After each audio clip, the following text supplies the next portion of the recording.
This is AHA Business Radio, creating aha moments for business, by business, and about business, providing opportunities to discover information to help you run your business and guide your decision making. The more you know, the better decisions you make. Now, here's your host for AHA Business Radio, Alan Hirsch. One of the things you talk about is one of the areas is capture. And this is something that I don't think people really understand as much as they really should. Can you talk about that a little bit? Yeah, that's really where my specialty is, I would say, is in capture. A lot of times I find that businesses are so dependent on their repository to find their records, which is a great thing for compliance issues and all those kinds of things. But oftentimes I see companies, they don't do a good job of setting up good processes for capture.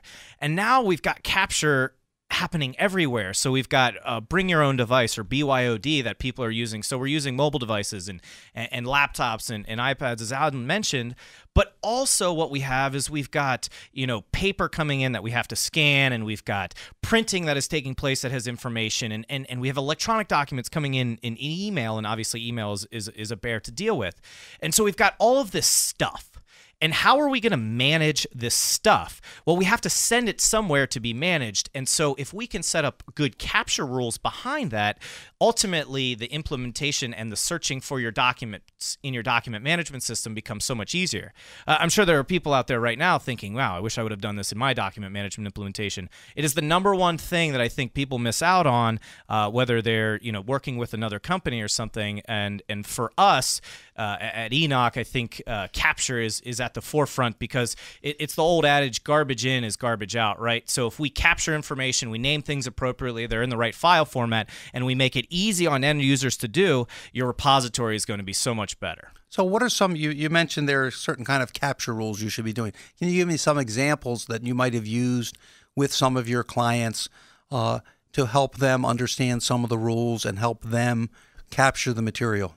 Yeah, well, I would say the most important thing about capture is obviously simplicity, but close in behind that, number two, is taxonomy, or naming of documents.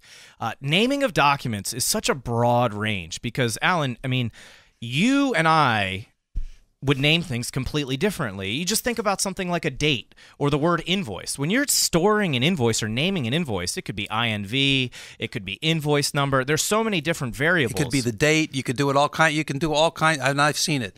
You can do all kinds of things. You can do it just by the number. You can do it by the number, the date, and sometimes people put the month, date, and year, and sometimes they put the year, month, and date.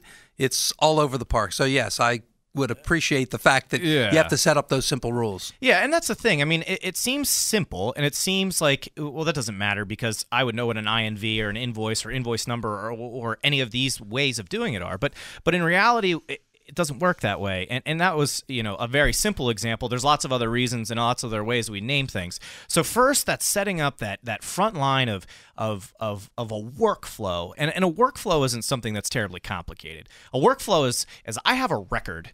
I want to name it a certain way, and I want to deliver it to a certain place. And ultimately, when we can have software facilitate that, we can make it easier. And the IT guy or the business owner, the CFO that's made the decision to purchase this, they're getting good records into their data management system and ultimately getting that ROI that they were hoping to get out of it. A lot of document management implementations don't go well because there's no good capture rules built around it. One of the things, as I understand it, which you've talked about also, is the control of who actually sees the documents. In an office where it's paper documents in a file, that sitting in a file room, anybody that's employed can go in and look at that document, whether they're authorized or not.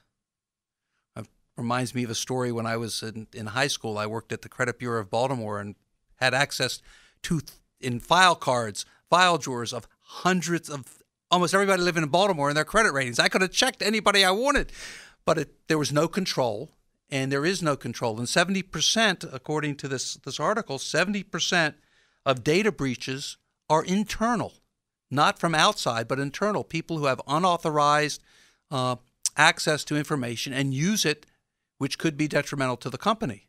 So trying to put these documents, capture them, and we'll talk later in the show about some retention issues, capturing them and maintain them security through the computer systems. As I understand it, you can actually track who gets to which files.